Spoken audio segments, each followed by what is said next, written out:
ជានេះអញមករត់ថាលេណាក៏ដោយឲ្យតែហ៊ានប្រមើប្រហើនជាមួយនឹងមហន្តតាត្រូវតែអស់អាយុជីវិតព្រោះថាអញមានមហារាជជាប្រជាកោវាឡើយ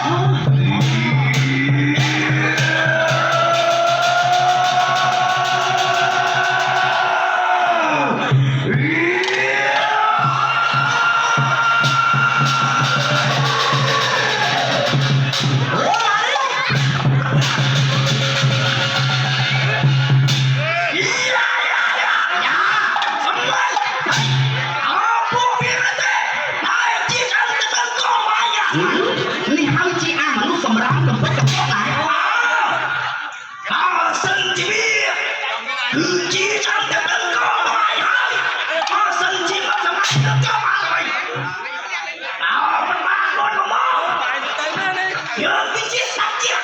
ដែលឈ្នះលើលោកណាអាសិនជីវិតណាគឺប្រឆាំង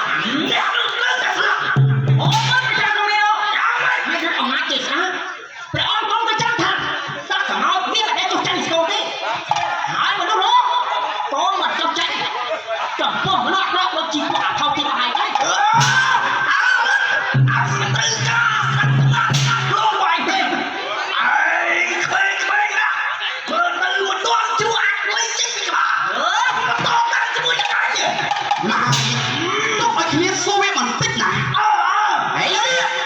វាកាន់តែខោចពេលគ្នាទៅហើយអញសួរឯងមកទៀតថាដាក់ដៃទៅដល់ពេលស្អីរំចាំណាបច្ចិនទៅមុនឯងឲ្យអញនេះគាត់ណាអាបតតាអាមាននេះខាងយើងនេះទោះបីជីវិតរបស់យើងសវត្ថគុំមកត្រូវក្បត់លក្ខណៈប្រពន្ធនេះក៏យើងសុខចិត្តបំរើទាំងអីដើម្បីជាតិដើម្បីពីប្រពន្ធឆាប់សម្រាប់អានេះចាប់ព្រាវតាចាំវត្តជួប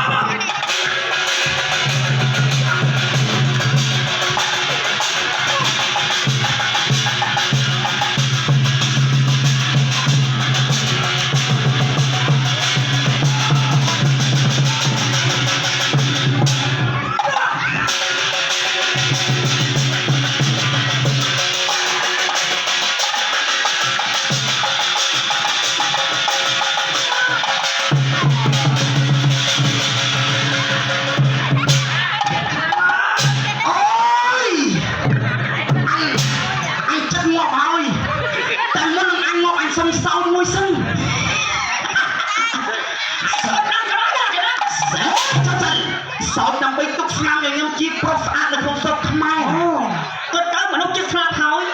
នៅឈួតបង្វិលនឹងអំណាចទៅសម្រាប់ទៀតនោះអូយ100ឆ្នាំអញមានប្រមាណដងហ៎100ឆ្នាំអញមានម្ដងអាចចម្រាញ់ហេថ្ងៃនេះឯងសោត5ឆ្នាំហើយណាចុកសិនម្ចាស់ក្មួយអាមេដឹងខោតិចអូយចុកណាស់អីអូយហើយចុកមកទៅអូយបានហើយជាប់ជ្រៀងទៀតណាអត់ទេ